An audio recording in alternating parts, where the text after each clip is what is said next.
Today we are talking about grace because so far in this series, Abraham has been learning lesson after lesson about God.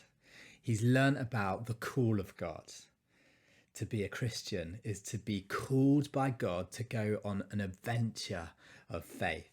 He's learnt about the promises of God, that God's vision for your life is bigger than yourself, that through your life, God will bring his blessing to many, many people. He's learned about the generosity of God. This gift of the land flowing with milk and honey points to a father who just loves to pour out good and generous and abundant gifts. He's learnt about the protection of God, the God who fights our battles and strengthens us when we feel weak. Last week, we looked at the miracles of God, the powerful God who enabled Sarah to give birth in her old age. This is the God of the impossible. And then today's passage, Abraham is about to learn about the radical grace of God. Grace is undeserved kindness. Grace is when what you get is way better than what you expected or what you deserved. Grace is when a stranger stops you in the street and just says, "I really love your shoes." Or when a work colleague brings in donuts for everybody for no particular reason, apart from to put a smile on people's faces. Grace is driving hundreds and hundreds of miles to bring a gift to a grumpy elderly relative or a friend. And grace is so powerful. It changes people. If you can learn to repay criticism with kindness or grumpiness with gratitude, you can transform an office culture or a tense family Christmas. And grace is not what people expect. People generally expect you get what you deserve. And this is especially true when it comes to God. But if God gives us what we deserve, we would quickly run into problems. Because I don't know about you, but like Abraham, I love the idea that God calls me to something that's bigger than myself. But my problem is, I know myself too well. I'm called to fight injustice, but then I find that there's injustice in me. I'm called to fight self-centeredness and racism and treating people as a means to an end and lack of generosity. But then I look in the mirror. Well, what about the times when I shrink back from my calling? What about the times when I'm just too knackered, or when cynicism and doubt have taken root? And what about the times when I properly mess up? I might start with all the best intentions, but then I just have a moment of weakness. Or if I'm being really honest, what about the times when I realise that my serving other people is actually virtue signalling, just making myself look good to those around me? Well, Abraham was living in a religious culture of sacrifice. Child sacrifice as a payment for sin to the gods was commonly practiced among the peoples living in the land. It was a brutal and graceless system.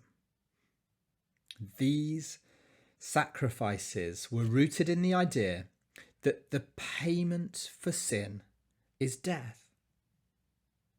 In order to hold back the anger of the gods, someone had to die. And tragically, in a culture in which the life of a child had very little value, children literally paid the sacrifice with their lives. And yet, in the passage we're about to read, a new and radical concept enters human history. It's the idea that the God who calls out to us and leads us on a journey of faith is a God of infinite grace. So we're going to read Genesis chapter 22, and the words will be on the screen. Sometime later, God tested Abraham. He said to him, "Abraham." "Here I am," he replied. Then God said, "Take your son, your only son, whom you love, Isaac, and go to the region of Moriah. Sacrifice him there as a burnt offering on a mountain that I will show you." Verse 6.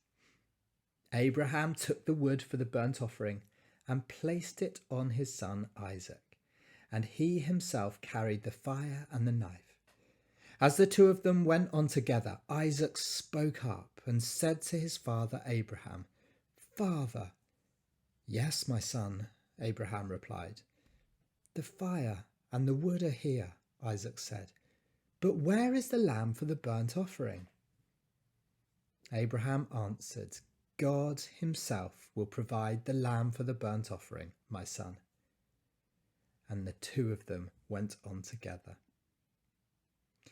When they reached the place God had told him about, Abraham built an altar there and arranged the wood on it.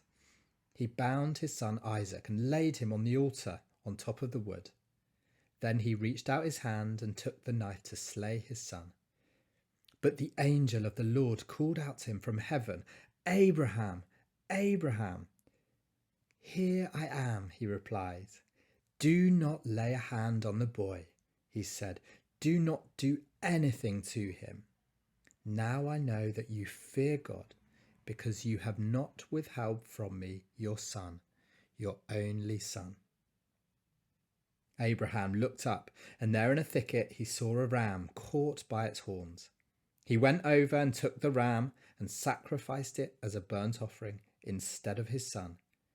So Abraham called that place, "The Lord will provide."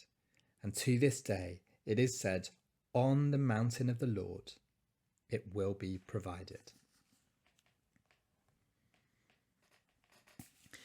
Now this story is widely regarded as being one of the very high points in ancient narrative. One of the real treasures of ancient literature. But it's a passage which gives us serious problems. I mean, why would God command Abraham to sacrifice his son? Even the idea of taking a knife to a child in obedience to God's command fills us with horror. And part of the problem is that we've understood that the moral of this story is all about radical obedience. God asked Abraham to do the most difficult thing imaginable. And in his incredible obedience, Abraham was about to go through with it until God intervenes. Abraham had passed the test of obedience. And the lesson that we're to take from this is, whatever God asks you to do, you must be obedient like Abraham. But this understanding of the story doesn't quite work, because God doesn't ask Abraham to murder Isaac, otherwise he could have just done it in his house. Instead, he commands Abraham to sacrifice Isaac. This is not simply a story about obedience. In order to understand it, we need to understand the significance of sacrifice. Because much as this command is a shock to us, God's command wouldn't have been a particular surprise to Abraham. For in Abraham's time, sacrifice was the standard mechanism to pay the price for sin. And the offering of sacrifices wasn't just an individual thing. The sacrifice you made applied to your whole extended family. As we have studied Abraham's life, we've seen that God has been good to his promises despite Abraham's repeated mistakes, and failures. In other words, we're not dealing with a story of a person who is experiencing God's blessing because of his impeccable life. In fact, it's the opposite. The story of Abraham is a story of God bringing blessing and purpose to a person who is a constant letdown. And this is not God's acting because of Abraham's faithfulness, but God acting despite Abraham's faithlessness. Abraham and his family's lives are shot through with sin, with mistakes and failures that bring untold suffering to many people. For example, we've seen how, in order to protect himself, Abraham gave up his wife to Pharaoh. We then see Abraham and Sarah's grotesque treatment of Sarah's servant Hagar. We've seen how Lot and his family become complicit in a culture of horrific abuse. In fact, through Abraham's family, a lot of people get very hurt. So as Abraham is trudging up the mountain, he would have, of course, been deeply troubled. But because of the religious culture of child sacrifice around him, he would have accepted. Well, this is what you do to pay the price for sin.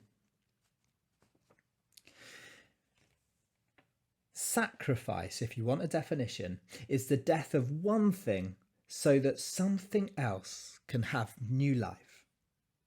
And the death of Isaac brings life to the whole of Abraham's extended family.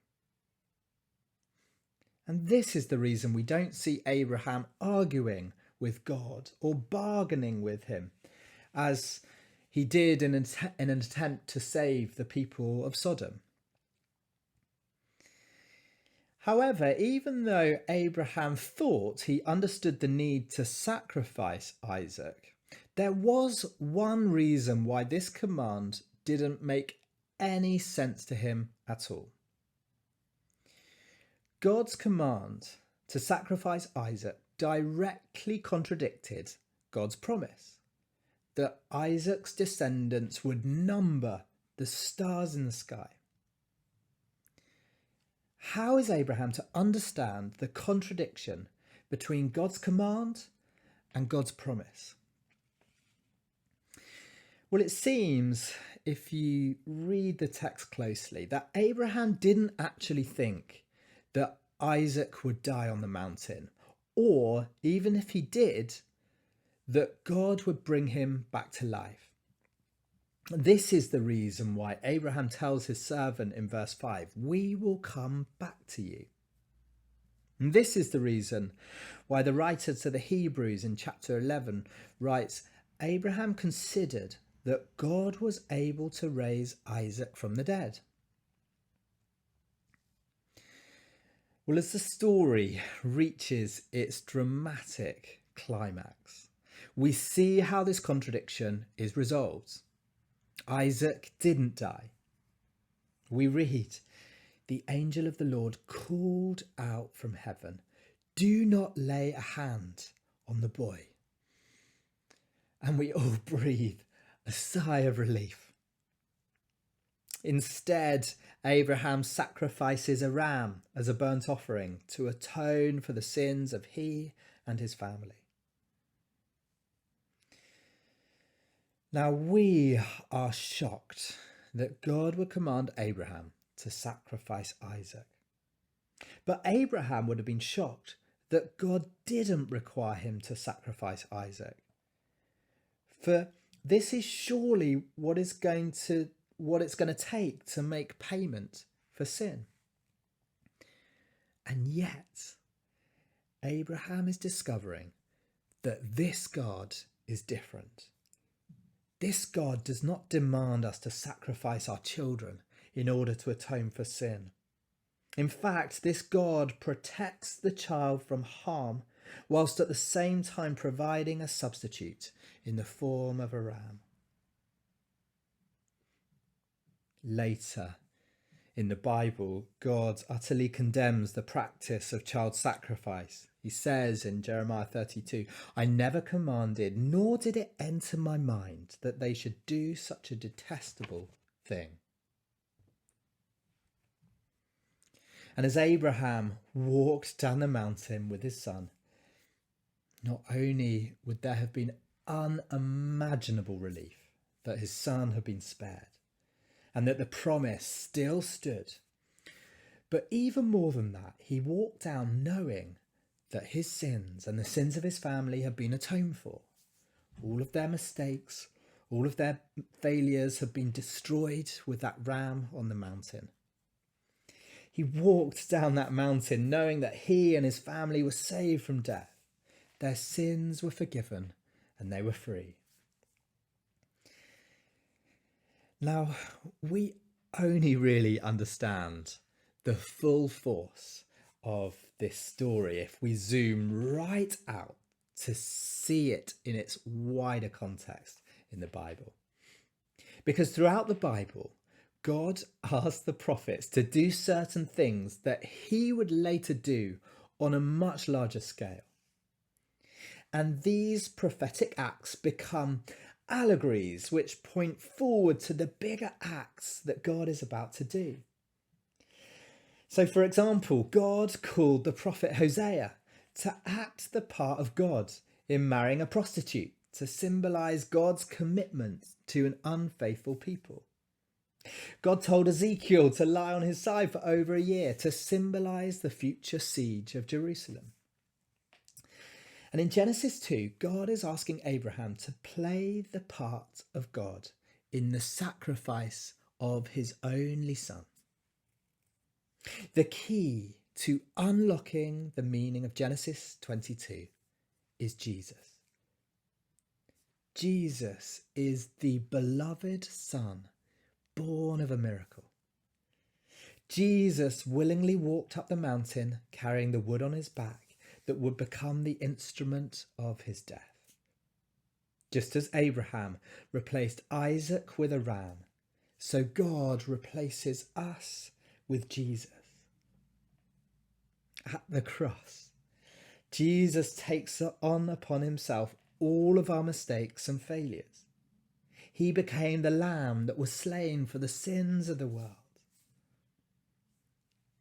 At the cross, we become the recipients of God's undeserved kindness and his radical grace. We walk away from the cross as those who are free.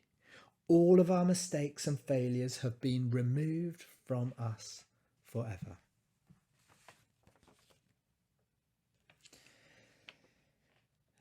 How can we sustain this calling on our lives to bring God's unending blessing to the people around us and to our city?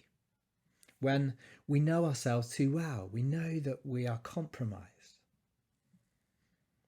The answer is to constantly and repeatedly bring ourselves back to the cross, to the place where we experience again God's grace towards us, his undeserved kindness. In a moment, we're going to take communion, and it's an opportunity to bring yourself again before God's amazing grace, to bring to God anything that has been standing in between you and your calling. I love in Romans 8 when Paul is reflecting upon God's grace towards us, and he draws on the language from Genesis 22. He writes this: God, who did not spare his own son, but gave him up for us all, will he not also graciously give us all things? Amen.